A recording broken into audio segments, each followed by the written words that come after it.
On today's episode of Gathering the Kings. A lot of times you're not going to necessarily grow up in the environment that you need to be in order to be successful and to have the people around you, the network that you need to be successful. You have to go out and seek those like-minded individuals. You are listening to Gathering the Kings with Chaz Wolfe, featuring fellow 7, 8, and even 9-figure business owners who have real battle scars from business and life, but have prevailed as the king that they are designed to be. We welcome high-performing entrepreneurs to the stage in order to reveal the real of the real on what it takes to build a successful business today. We dissect the good and bad decisions they've made along the way that give a true and accurate picture of the journey of success and how you too can get there. Through this dialogue, you will learn the value of growing your network and surrounding yourself with power players and kings like today's guest. Grab your pen and notebook because we're about to dive in. What's up, everybody? Chaz Wolfe. I've got Johnny Lynum on the King stage today. My brother, how are you? Man, outstanding, man. Blessed, and I'm glad to be here with you today. Dude, I love the phrase blessed. Before we jump in completely and you just give us all the juicy details, why are you blessed today, man? Tell me why you're blessed. Man, I'm alive. I'm just here. Food to eat. The family's healthy. No complaints therein. There's a lot of people out here that are way worse situations than I am. Yeah. I keep that perspective. Whenever things get tough, challenges, keep it in perspective. There's somebody else out there that has a harder issue right now for sure than what I'm dealing with. That, especially with me being active duty Air Force, there's always brothers and sisters in harm's way away from their family. So I'm definitely thankful. We appreciate and are thankful for your service. So thank you for that. And of course, for all the folks that you know, freedom is not free, as they say. So we're definitely appreciative of that. And it's funny too that you say just to be grateful for the small things. I think entrepreneurs like us, especially ones that have come from nothing, have that perspective so easy. But it's about, for me, how do I sift that into my children? And I'm like, in our prayer time, or whether it just be talking as a family, thankful for the little things that we got to eat today, or that we had a warm bed. Like some of the things that my kids are like, wait, what? You what? Yeah. So anyway, Johnny, tell us what kind of business that you're in and what brings you to the King stage. Yeah, so today, real estate investing brings me to the stage today. Started a business back in 2015 with my wife, just fixing and flipping houses. For me, I like to say transforming communities, but really getting down that path of being able to add value through real estate. And for me, I joined the Air Force back in 2005 after graduating from college and been serving almost 17 years now active duty. And so for me, that transition was taking the skill set that I had built up over the years serving in the Air Force, or those intangibles that my parents taught me, and then taking that into the real estate investing business. Yeah, I've got so many questions for you in that and the journey of being raised that way, and of course, being in the military. But before we do that, I want to know, why are you pushing now? Because you've been in business for a minute. You're coming up on the first decade. You're clearly a king in the business. Otherwise, we wouldn't have you here. Why are you still doing this? Why are you pushing? No, generational wealth, hands down. Generational wealth and that time freedom that comes with owning real estate or cash producing assets. And just from now, with being able to build a secondary business with coaching, actually teaching real estate investing and those fundamentals of entrepreneurship and just how to run a successful business, that now it's just giving back and more service to my family, but then now to other people who are hungry for the information that's trying to do the same thing for their families. Yeah, what you said a few minutes ago, as far as transforming communities, I've used the similar language in my real estate investing company, which is basically taking something that once was and restoring it, or bringing restoration to city or neighborhoods. And so I love the thought there, because you've even then extended that into your coaching model here, which is helping restore families who are hungry, who want the opportunity, and giving folks that opportunity to be able to transform as well. So I love it. Why legacy though? I'm going to dig in just a hair on you. Was it always like this? Was it something that developed when you had kids? Like, why legacy for you specifically? Great question, man. For me, it was instilled from day one with my parents, more so my mom, that she let it be known. I came from humble beginnings, was born in Detroit, Michigan, but moved to Lower Alabama, the other LA. Not Los Angeles, but lower. I know that LA. Yeah, man. So I grew up a country boy, about an hour north of Mobile, Alabama. And my mom let it be known that, hey, you got to get out of here. This is not the end for you. This is only the beginning. But when they weren't well off, they were hardworking, blue collar people. They took care of us and provided for us. And she let it be known, hey, you need to get good grades. So that was always instilled in me I had to be a genuine person. I had to be a person of integrity, man of my word, and get out of here. But for initially, it was go get a good job, go be an engineer. You know, you can provide for your family, save your money, and go. Right. And then as I got off on that journey and started going, I put the rest of it together to take it to the next level. My dad was an entrepreneur. He had his own television appliance repair business. And he told me when I was young, it didn't really hit me till years later after I was serving in the Air Force that, hey, if you want to be rich, you want to be wealthy, you got to create your own business because you won't achieve that by working for someone else. Yeah. Love what you've generalized, obviously, which is what Gathering the Kings is about. It's not just about real estate specifically, although I love real estate, and the asset that's producing something doesn't have to just be a physical building. It can be a business. It can be a business system. And so your dad is 100% right. The problem is that a lot of times people don't get it to be a system. They just have a glorified job. And hopefully we can get into some of that along the journey as well. But so you were raised in a pretty tight home, but given you a lot of opportunity to be able to kind of kick you out and tell you to go do the good things. And then the military, tell us about how like your upbringing / the military played into you being a successful entrepreneur. No, most definitely. Grew up PK, pastor's kid. My dad was a pastor for well over 20 years. So growing up in the church and just all those values that were instilled into me, and was pretty smart and had a 4-year Army ROTC scholarship out of high school. Okay. And when an interview with them, my dad told me, he was a Vietnam vet on the Army side. He was like, hey, you need to go talk to the Air Force while you're there. So had that conversation with them. Was that because he was like, don't do what I did, son? That quality of life. And he was 100% right. And I talked to him. They told me, hey, if you come in freshman year, that with your major, we can almost guarantee we'll have you on scholarship your second semester of your freshman year. And I took them up on their word. And as I say, the rest is history. Yeah. And graduated and commissioned as an officer in the Air Force. And it's been a blessed journey so far. He's coming up on 17 years now, man. It's going by fast. Yeah. Yeah, that's incredible. So how do you think those things, those years of not only just being in the home specifically, preacher's kid, mom that's telling you, hey, you got to get good, like that's pretty straight and narrow. And then the straight and narrow of serving our country in the military, how did that play into what you're doing now? Give me the backstory there. Yeah, so I think it really came into discipline. I bought my first house a year after coming on active duty. And for me, full circle with it, I had screwed up my credit coming out of college. I didn't know a lot about financial literacy, didn't know about stocks, didn't know about real estate. And so it was humbling having to have a family member sign on my lease for my first apartment. Here I am starting my career. And so after that, the next 10 months, worked on my credit, get my credit repaired, doing those things. And I had a buddy present an offer to me where he saw this duplex come on the market. He's like, hey, you need to get a side. I get a side. It's going to be well less than what we're paying in rent.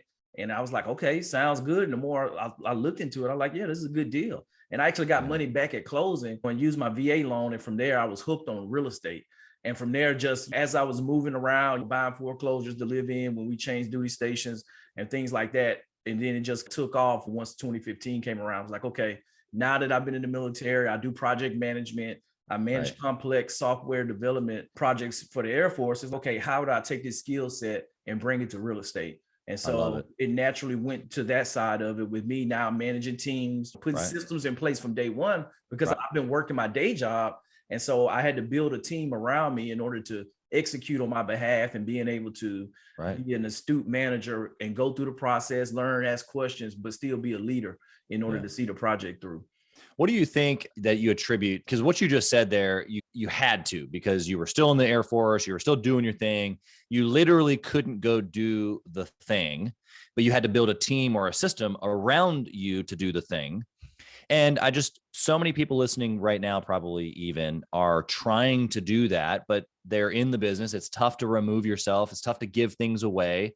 It's tough to trust other people, but you had to. So like, give us some insight there. Was there tough moments there, or was it just like, hey, I have to do this? Of course, it was tough moments. We went over budget, but we still were profitable. But I learned a lot about the phase of construction, how to phase in the work, the cost of materials, the different trades, the expertise, and being able to have different subcontractors. And so it was a lot learned over time. When you learn something new, every project, every house is going to be different. And you just take those bits of wisdom and take it to the next project, network and learn from other people's mistakes, and you go through and do the business.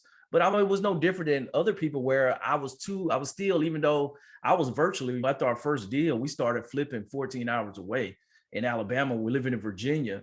But it was Wow. still the same process with going through managing the team and going through. But it still took me some years before I hired full-time people to help me through that process outside of just the contractors doing all the work. Exactly. That's incredible that you had to have that experience. And I would probably say that helped you scale quicker than you thought maybe you needed to, especially when you stepped away, probably put gas on the fire. But I want to know along the way, a good decision that you made, and maybe it can be around this scaling a team that we've talked about, but maybe it could be something else. Just something that you've done that just catapulted the rest. Maybe it's the reason why you're doing this full time now. That's a good question. Because I really think what catapulted our business was something that was devastating at the same time. And it was almost the phoenix rising from the ashes, where we took a setback and turned into a setup for everything that we were doing. Because after we did the first house, we were just onesie twosie. I'm still working full time. So there's no reason. It's a marathon. There's no reason to just sprint. And so we just did one house at a time. And upon us being stationed, we moved to Panama City, Florida in June of 2017. And soon thereafter, I got hit with orders to deploy the spring 18. So I did some wholesaling because I wasn't able to put a team together. And while I'm deployed, I'm building a business. I hired my first virtual assistant. I'm going through and building out the structure. And then after I got back home in September, 4 weeks later, Category 5 hurricane hit Panama City directly. I remember And we were displaced for 6 months. So I had all these aspirations. I was ready to hit the ground. I already had started sending marketing out and everything. Wow. And then to get hit by that storm, to be displaced. My wife was pregnant all during the deployment. And my son was born over in Mobile 5 days after the hurricane hit. We didn't even know if we still had a house yet. And just going through that adversity. But I started looking at it. It was like overnight, we had thousands of dilapidated houses all over our area, just like that. And so many people in need. And ever since that came up, we got our crew. We hit 3 years together with them this past spring. And it's just been a blessing to now doing 9-10 deals a year and scaling up buying multifamily. And just it's been a blessed journey ever since, man. And just being able to help people and at the same time build up the business and build wealth. Yeah. Wow. Such an incredible story, especially with the son being born in another city 5 days later. I'm sure that was a stressful time for your wife. I want to know, like, in that moment. So like, maybe not the day that your son was born, because I'm sure you're pretty focused on him and your wife, of course, but that general time frame, you're anxious, you're worried, you're watching the screen, you're like wondering about your house as you're not sleeping. Like, give us that piece. Or was it like, oh, this is going to be incredible, sad to know all this is going to happen, but I'm jacked for the opportunity? Like, when did you know? Oh, no, I didn't know the opportunity then. It took a while for me to see. I had started pivoting to look at Mobile, to start doing some things. Got a couple of deals doing it.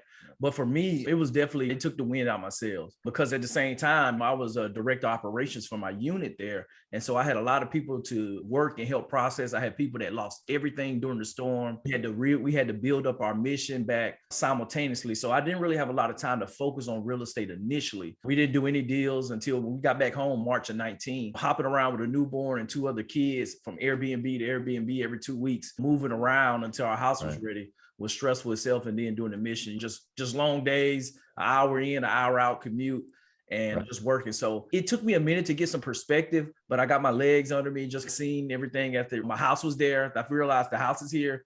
It's got some damage, but it's not a complete tear down. We're going to be okay. And the Air Force did us solid. They took care of us and made sure everybody was good. It took a while. It took a few months before I was able to get back in real estate mode, just with everything that happened. Yeah. So my black swan question for you is, what was your wife feeling about all this during this time? Like, you just described you. What was she doing? Obviously, other than giving birth. Yeah. No, she's always been with me. She's a trucker. She goes hard with whatever we're going. She's always been supportive of my goals and the business. Back then, she definitely saw the vision after doing it for a couple of years, onesie, twosie. And once we put the team together, that's a whole nother story, how we put the team together, because that was all her. We were literally out putting bandit signs, and we saw a guy bringing some sheetrock to the curb. And she was like, you should go back and talk to them and get them to give us an estimate on the house we got under contract. I was like, yeah, nah. She's like, we need to turn around and go talk to them. And sure enough, went back, talked to them, gave them my card. They called me a couple of weeks later. We got their estimate. We gave them the job, and we've been together 3 years. So she's been instrumental in our success with building the business. And she's been right there day one, stay-at-home mom, but she's always coordinating, turning on the utilities, paying the bills at Home Depot, taking the phone calls during the day. So she's been right there.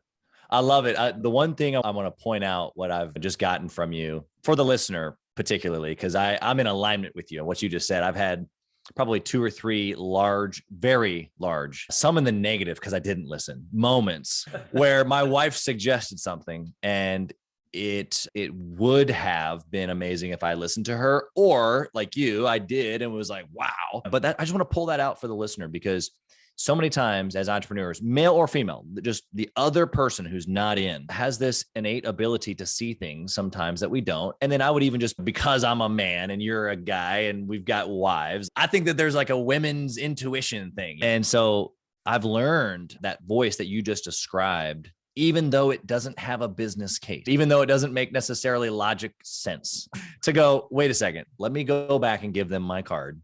Because what the whisper that was working through her was something that probably would have been missed. And the blessing that came through that whisper would have been missed as well.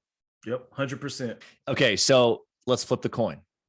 Bad choice. Tell us the juicy details of something that you've done that we can all run in the opposite direction and never have to worry about doing because you've shared it with us. I wouldn't say it was a bad choice at the time. Going back with another contractor, working virtually, whole nother level house, from a $150,000 house to a $400,000 house, different project, different finishes. And we went with the contractor that had done a good job on a cheaper house that we had. And lo and behold, he wasn't able to perform. And we ended up having to fire him mid-project with me having to go out of town, take leave and go down to Birmingham, drive 10 plus hours to get down there working with my realtor and hire a new contractor mid-job and do that. And hindsight, I learned from is, okay, contractors that can excel at $100,000 house, $150,000 house, it's a whole nother level of finishing and expectations when you're talking about a $400,000 house and the level of attention to detail and materials. So that was definitely an opportunity to learn. Yeah, the moment there. And so the lesson I just want to pull out for the listener, whether you're in real estate or not, is the person that's sitting in the seat might be skilled at certain things. And as their position changes, or as the expectations of that position change, that person may or may not be the fit for you any longer. And I've had this happen even in business, where someone's sitting in a seat and they're doing a role, and then I give them something else, or it's not even intentional of me giving something else, but because we've maybe been a little disorganized or maybe not knowing what the expectations were, it was basically what you just said. We had a higher expectation without really knowing it with the $400,000 house, and putting that expectation on this person, not knowing it also. And then what pops out the end of that equation is this doesn't work. And I think the listener can pull that away for sure, because there's probably somebody on your team, for the guy or gal listening right now, who is doing something or is being expected to do something that they're just not very good at. And it's just going to cause frustration. And they're probably not very happy about it either. That contractor was probably swimming in his shorts every day when you're calling him going, hey, bro, done. He's probably having to half lie to you just because he doesn't really know. Yeah. It's not a good scenario for either person. It's definitely not. I've definitely taken that one across the board in my real estate and entrepreneurial career, with just knowing that with everybody isn't able to execute at every level. Yeah. And so does that mean you get rid of the people who don't, or do you just find a different role for them? I think it depends. It depends on the relationship and the nature of the business. And if at the end of the day, they got to still be adding value wherever they are. If they're able to bloom in another place where you can plant them, then so be it, for sure. But if not, if it's not working, then you got to make that tough decision. And I think the saying is to hire slow and fire fast. And it's a tough decision to make, but if you're in it for business, and then you got to take care of business. Yeah, 100%. I love it. Okay. Do you have any sort of a process now, Johnny, that you follow to try to like really press into making the good decisions rather than the not so good ones? Yeah, for me, I came up with a framework when it comes to real estate investing and the projects, my find, fix, finish framework, where with how we go through an approach with finding the deals, finishing it with going in, and we actually go in, fix with the renovation of that piece of it, and then finish just with our disposition, whether we're going to incorporate it into our portfolio or we're going to sell it retail, then just go through that whole cycle of find, fix, finish. And that's worked really well for us over the years. Yeah, that's great. I think that knowing what you want to do over here when you get started helps that. And in essence, that's what you just described. You know what you want to do through the project. You even mentioned having different expectations of a different price point. And there might be different projects that the listeners listening, they got different types of clients, or maybe they've got even customers in different industries. I'm just thinking of the trades or marketing or whatever it is. And you've got some different levels of projects or clients. And so you might have, different expectations on the front end. And so that's what I'm pulling away. Anything you want to add there from a process? Most definitely. I think it comes down for all of us as business owners to managing risk. And like for me on the real estate side, it was the learning lesson out of that was like, okay, our niche is the lower end of the market. The capital to get into deals, the capital for the interest payments is all cheaper on that end. There's more potential borrowers, and looking at the risk and long term that we're not overexposed. If a change in the market happens, it's going to happen at the higher price points in those type of homes, and that we can see it coming. And whereas that we still have an extra strategy, whereas that now, if there aren't a lot of buyers, then we can also refinance and keep the property and it's still cash flow from that perspective. So it help us get clarity on our risk and cash flow. And from those perspectives to narrow in on, hey, where's our priority should be. And I think it's with any product was, okay, what product is paying the bills? So if you got 6 products, maybe you should just focus on 3. What are the most profitable? If you got 3 products that make up 75, 80% of your revenue, then maybe you should drop those other 3 that aren't really converting, because your customer is going to tell you what's important to them. That's right. I love that. Okay. Are you ready for the speed round? Yeah, let's do it. Let's do it. Okay. First question is this: in your business, if you had to dwindle it down to just the one and only metric, what would it be? How many offers we make? Okay. Fill in the pipeline is what I hear. Yes. Make offers, not excuses. Yeah, I love it. I love it. Okay. Do we translate this in other businesses to lead generation or prospecting or deals in the pipeline? Like, we call it whatever you want, but if you have nothing coming down the pipe, you have no business, is what I'm hearing you say. 100%. That's it. Now, for you, I'd love to dig into this a little bit more. Is that so? If that's the one metric, is that like where the majority of your attention is spent in the? Right now, it's not, because of just where we've done really good with realtors bringing us deal with the networking side and with the sales agents, whereas that we're having a lot of deals brought to us versus us having to generate leads from other marketing sources. So you're still making the offers, but they're just coming to you a little different. Right. Yep. Got it. Okay. Very good. And that can be used in any industry. I love, you just gotta have deal flow. Otherwise you have no money. Okay. What book would you recommend that a 6-figure business owner read to try to scale to where you are? Building a Story Brand by Donald Miller.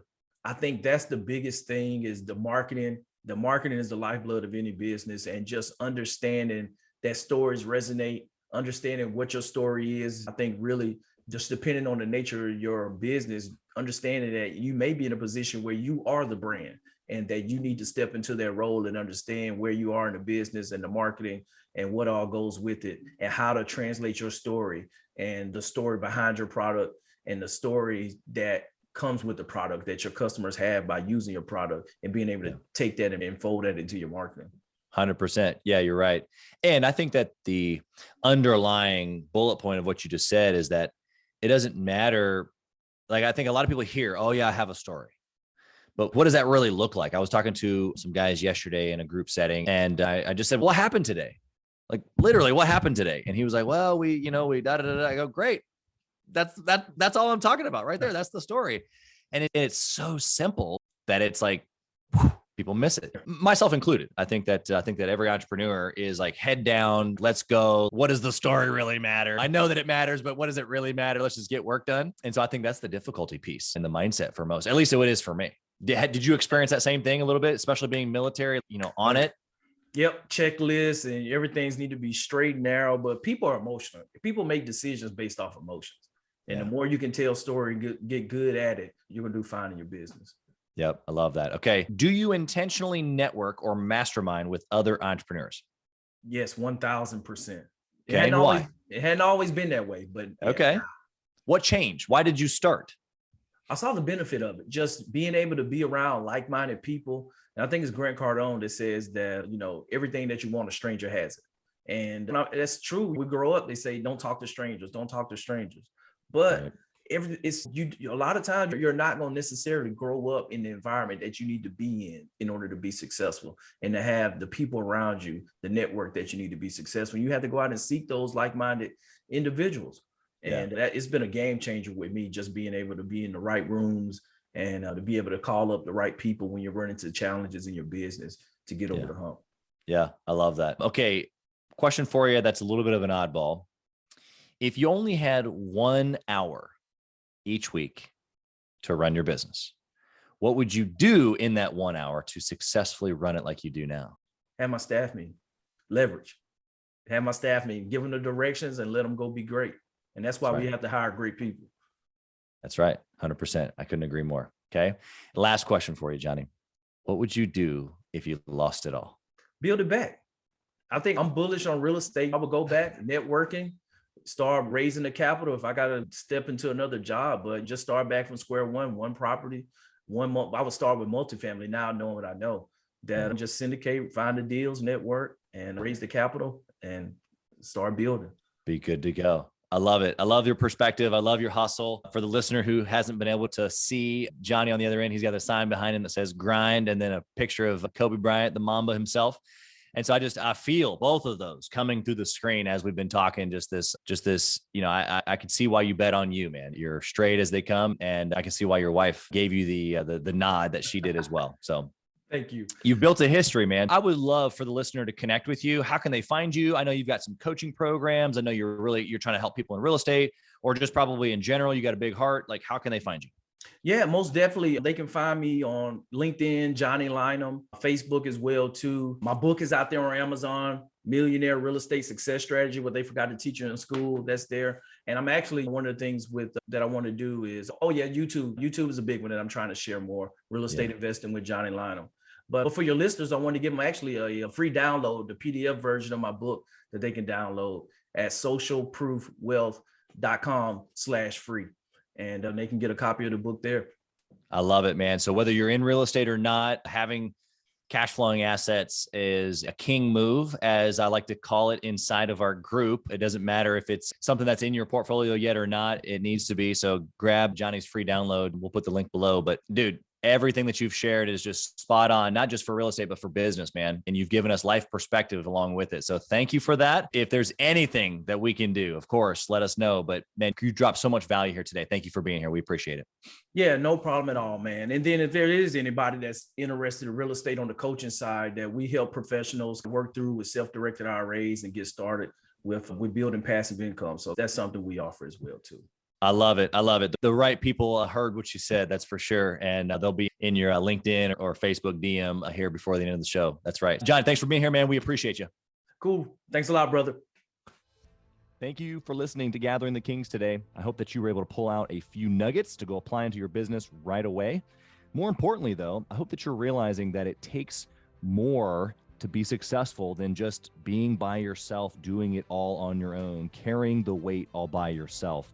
What I have realized, not only in my own journey from multiple businesses and multiple different industries, and now interviewing literally over 200 or 300 other very successful 7, 8, and 9-figure business owners, is that it's tough to do it alone. And so Gathering the Kings literally exists to bring together successful entrepreneurs. In fact, we are putting together 1,000 kings, specifically who are grateful but not done.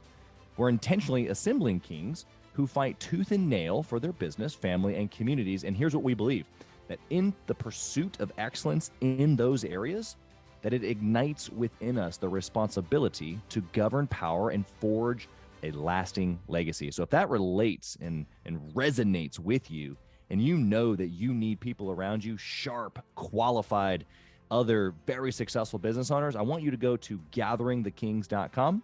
I want you to take a look at what we're doing and see if it makes sense for you to be part of our pursuit to 1,000 kings. Talk soon.